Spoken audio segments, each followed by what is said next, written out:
అస్సలాము అలైకుం వరహమతుల్లాహి వబర్కాతుహు. బిస్మిల్లాహిర్ రహమానిర్ రహీం. ఈరోజు మనం పవిత్రమైన అల్లాహ్ పేర్లలో ఒక పేరు అన్నమాట, అల్ కబీరు. అల్ కబీర్ గురించి తెలుసుకుందాం. దివ్య ఖురాన్లో అనేక చోట్ల అల్లాహ్ అల్ కబీర్ అని ప్రస్తావించబడింది. అల్ కబీర్ నామంలో కూడా ఆధిక్యత, అధికారం, గొప్పతనం మొదలైన గుణాలు మిళితమై ఉన్నాయి. ఒకరోజు ఒక ప్రాంతానికి చక్రవర్తి, ఒక దేశానికి శాసకులు, పరిపాలకులుగా మనగలుగుతారు. కానీ అల్లాహ్ అల్ కబీర్ మన శ్వాసకి కాదు, ఈ విశ్వం మొత్తానికి అధినేత, శాసకుడు, పాలకుడు, పోషకుడు. సుబ్హానల్లాహి బిహమ్దిహి. కాబట్టి ఆయన రాజులకు రాజు. ఒక రాజు కొన్ని సంవత్సరాల వరకు రాజుగా ఉండగలడు. కానీ అల్లాహ్ ఈ ప్రపంచం మొత్తానికి ఎల్లప్పుడూ రాజే. సుబ్హానల్లాహ్. ఆయనే మన సృష్టికర్త. కాబట్టి మన నఖశిక నఖశిక పర్వంతము ఆయన ఆదేశానుసారం సాగాలి. అల్లాహ్ అనుగ్రహంతోనే ఒక వ్యక్తి ఒక రాజుగా లేక అధికారిగా మనగలుగుతాడు. సుబ్హానల్లాహ్. కానీ అల్లాహకు ఎవరి అనుగ్రహము, దయ అక్కరలేదు. ఆయనే మనందరిపై, ఈ ప్రపంచ వ్యవస్థపై కరుణాను గ్రహాలను కురిపిస్తున్నాడు. సమస్త సదుపాయాలను కల్పించి మన జీవితావసరాలను పరిపూరిస్తున్న ఆయనే మన జీవనం పావనం కావాలని ఒక ధర్మాన్ని కూడా ప్రసాదించాడు. సుబ్హానల్లాహ్.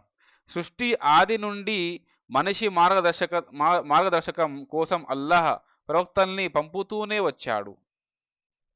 మొట్టమొదటి మానవుడు ప్రవక్త ఆదం అలైహిస్సలాం, చిట్ట ప్రవక్త ముహమ్మద్ ముస్తఫా సల్లల్లాహు అలైహి వసల్లం. ప్రళయదినం వరకు ఇక మరో ప్రవక్త రాబోడు. ముహమ్మద్ ముస్తఫా సల్లల్లాహు అలైహి వసల్లం ప్రవక్తతోనే ప్రవక్త రాక ముగిసింది.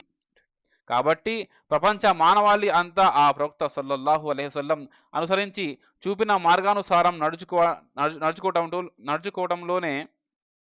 నడుచుకోవటంలోనే అన్ని విధాల శ్రేయోదాయకం. మనం మేలుకోరి మనపై దయచూపే మన కోసం ప్రవక్త ముహమ్మద్ ముస్తఫా సల్లల్లాహు అలైహి వసల్లంను ప్రవహింపజేశాడు ఆ దాత, విధాత. ప్రవక్త ముహమ్మద్ ముస్తఫా సల్లల్లాహు అలైహి వసల్లం జీవిత చరిత్ర, విధానం, ప్రవచనాలు ఇప్పటికీ భద్రంగానే ఉన్నాయి. సుబ్హానల్లాహి బిహమ్దిహి.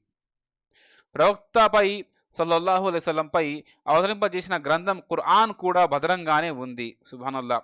మనమే అభద్రతకు లోనయ్యే మార్గాల వెంటబడి నిత్యం సంకట స్థితుల్లో చిక్కుకుంటున్నాం. ప్రతి మనిషి తన ఆలోచనాలతో చూసి తన పుట్టుకకు గిట్టుకకు కారకుడైన ఆ స్వామి చూపిన మార్గాన్ని పట్టుకుంటే జీవితం ధన్యమైపోతుంది. లేకుంటే మన్యమై మిగులుతుంది. అల్లాహ్ గోప్యంగా ఉన్నటువంటి, బహిరంగంగా ఉన్నటువంటి ప్రతి వస్తువును గురించి తెలిసిన పండితుడు. ఆయన గొప్పవాడు, సర్వకాల సర్వ్యావస్థలలో ఆధిక్యం కలిగి ఉండేవాడు. దివ్య ఖురాన్ సూరా నెంబర్ 13 ఆయత్ నెంబర్ 19. జజాకల్లాహు ఖైరన్. అస్సలాము అలైకుం వరహమతుల్లాహి వబర్కాతుహు.